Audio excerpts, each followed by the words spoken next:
Salut tout le monde et bienvenue pour un nouvel épisode de ce podcast 100% français authentique. Aujourd'hui, je vais répondre à un message qu'un follower m'a récemment envoyé me demandant de lui expliquer l'expression du troisième tour.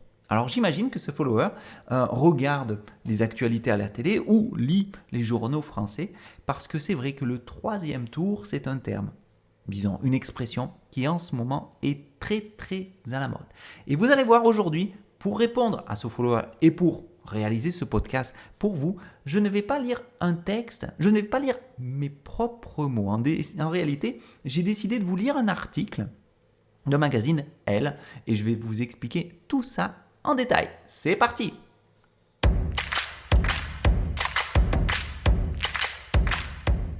Podcast 100% français authentique, un podcast pensé spécialement pour les étudiants de français qui veulent avoir un contact avec du vrai français, fait par un français, Éric Langon, c'est moi, professeur de français au Brésil. L'idée, c'est de vous parler 100% en français et de vous présenter ou de vous expliquer un fait d'actualité en français, une curiosité en français ou une chose qui me tient à cœur en français. C'est parti!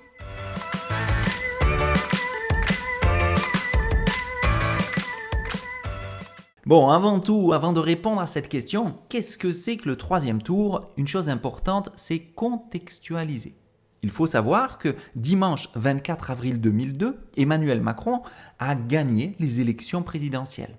Il a été reconduit pour un second mandat présidentiel avec 58,6% des voix contre 41,4% des voix pour Marine Le Pen. Il y a eu un taux d'abstention très élevé, mais c'est lui qui a gagné et il va continuer pour un second quinquennat. Un quinquennat, c'est la durée du mandat présidentiel en France. En France, la durée du mandat présidentiel est de 5 ans. C'est pour cette raison que nous utilisons le mot quinquennat. Mais en France, les élections présidentielles décident évidemment de l'avenir politique français, mais pas uniquement. Il faut compter sur une autre élection. Cette autre élection, ce sont les élections législatives, c'est-à-dire les députés de l'Assemblée nationale. Alors pour vous répondre, comme je vous disais, je ne vais pas utiliser mes mots. En réalité, j'ai décidé de vous lire un article qui est un article du magazine Elle. Alors je sais, Elle, normalement, c'est plus un article de mode féminin avec de l'ameublement, pour parler de tout et de rien, mais c'est justement pour cette raison que j'ai choisi ce magazine. Parce que finalement, ça va fonctionner comme un article de vulgarisation scientifique.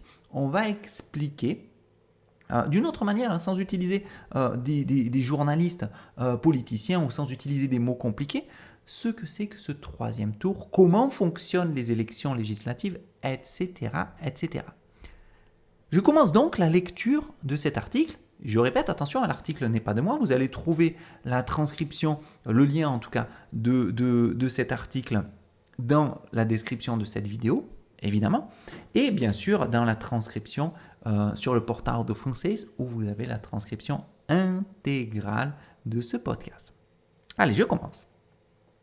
Maintenant que la question présidentielle est fixée, avec la réélection le 24 avril dernier d'Emmanuel Macron pour un second quinquennat à la tête de l'État, les partis politiques s'arment déjà pour la future bataille des législatives. Ces élections, où le taux d'abstention est généralement très élevé, représentent pourtant un enjeu crucial pour empêcher l'hégémonie d'un parti, voire imposer un contre-pouvoir non négligeable. Les 12 et 19 juin prochains, chacune des circonscriptions devra élire un député pour former une assemblée nationale de 577 élus qui siégeront pendant les 5 années du quinquennat présidentiel. Les votants ont jusqu'au 4 mai prochain pour s'inscrire sur les listes électorales via Internet et jusqu'au 6 mai pour ceux qui ont choisi de déposer leur dossier en mairie. Cas particulier, la Polynésie, qui vote une semaine avant le reste de la France et qui aura donc jusqu'au 29 avril pour s'inscrire en ligne. Précisons tout de même que les règles du jeu ne sont pas les mêmes. À l'instar de l'élection présidentielle, les élections législatives adoptent un mode de scrutin uninominal majoritaire à 2 tours, c'est-à-dire que les électeurs votent pour un seul candidat et que ce dernier doit obtenir au moins 25% des voix des inscrits, abstentionnistes compris, pour être élu au second tour. Ce qui change en revanche, c'est qu'au contraire de l'élection présidentielle, tous les candidats qui ont obtenu plus de 12,5% des suffrages, là encore des électeurs inscrits, peuvent se qualifier au second tour. Ce qui donne parfois lieu à des triangulaires, 3 finalistes, ou plus rarement des quadrangulaires, 4 finalistes. Pour qui vote-t-on ? Les prochaines semaines devraient être animées par de nombreuses alliances entre partis politiques. Comme dans toutes les précédentes élections législatives, les partis devront faire le choix de privilégier leur unicité ou de s'allier, voire de fusionner avec d'autres pour tenter de placer un maximum de leurs élus sur les bancs de l'Assemblée nationale. Le jeu diffère là encore des élections présidentielles, car un parti qui a obtenu un gros score lors d'une élection présidentielle n'a pas forcément une implantation territoriale suffisante pour garantir une part égale de députés aux législatives. C'est là que les alliances entrent en jeu. Par exemple, la France insoumise, LFI, qui a obtenu un gros score à l'élection présidentielle, 21,95%, peine à s'enraciner de manière pérenne dans les territoires. Elle cherche aujourd'hui à former l'Union populaire avec d'autres acteurs de la gauche bien mieux et plus anciennement implantés pour remporter la circonscription.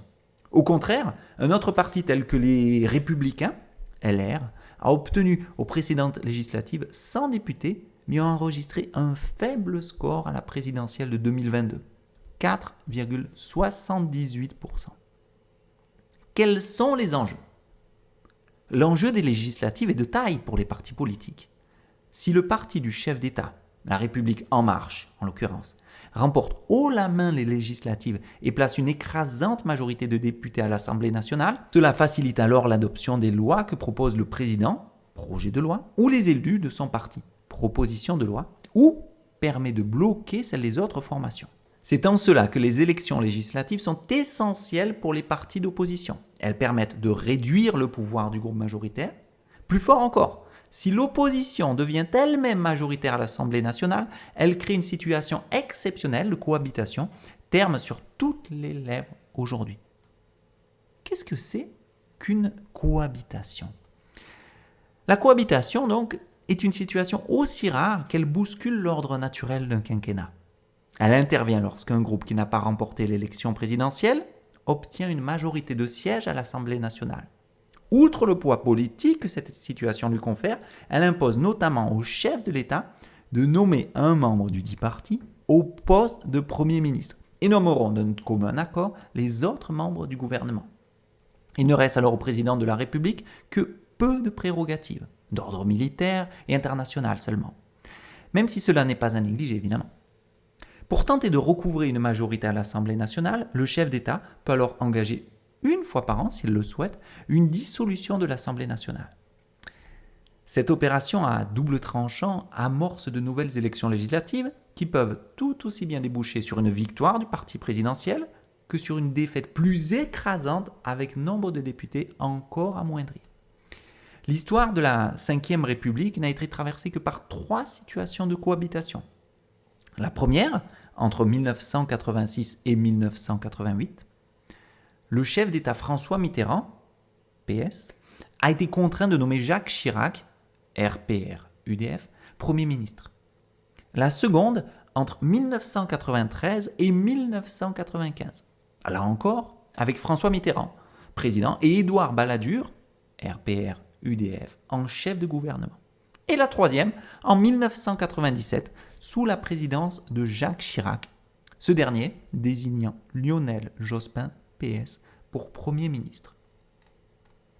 Voilà pourquoi, donc, fin de la lecture de l'article, attention, voilà pourquoi nous parlons d'un troisième tour, d'une troisième élection finalement, presque. Pourquoi ? Parce que ces élections législatives vont décider qui sera le Premier ministre. Il y a des alliances, il y a des rapprochements, il y a des disputes et beaucoup de personnes parlent ça. Surtout, comme je vous disais, en ce moment, Jean-Luc Mélenchon, des Insoumis, mais évidemment Marine Le Pen, qui est la candidate sortante, qui n'a pas remporté les élections.